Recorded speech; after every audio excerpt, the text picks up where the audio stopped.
And a warm welcome to one and all. We're going to look at the economic calendar to see if there's any times you need to avoid today, and also the Forex market strength to see who are the strongest and the weakest. Now, these videos, if you're part of the squad, you will get to see them pretty much straight away.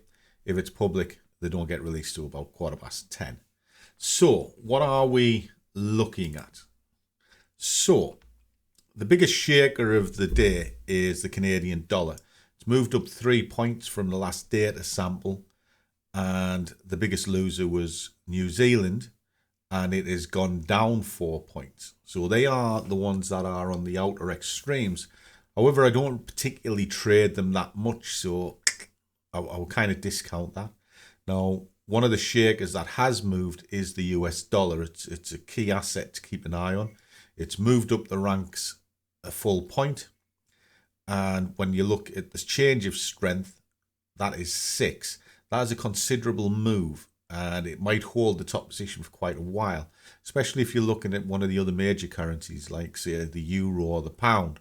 Now, the pound itself, of those two, is the one that has fell the most. It fell 2 points, and it's now sitting nearly at the bottom. It's been losing ground quite a bit, so keeping an eye on that. And the last data sample, it lost 21 points, so it's a big change in strength from one sample to the next. So the pound's not having a good time at the minute. Now, each morning on my cash builder, I look at pound JPY as my starting point, and this morning I would predominantly be looking to sell it. However, it's now in an extended market, so I'll have to wait for it to relax a little bit before I go into market. Now, news-wise, if we flick this over, there's not a great deal to worry about today. If I take the filters off, you'll kind of be able to see. So there we are, 14th of July. There's quite a bit of news, but as you can see, it's not very impactful.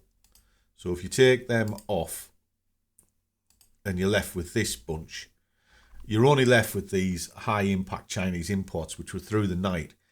They haven't really affected the market at all. So today is going to be a predominantly technical day. I'd still keep an eye on the news because you never know if anything might just shoot out of the Twitter box. But you'll be fine. Today is just a normal technical day. But be aware it's Monday.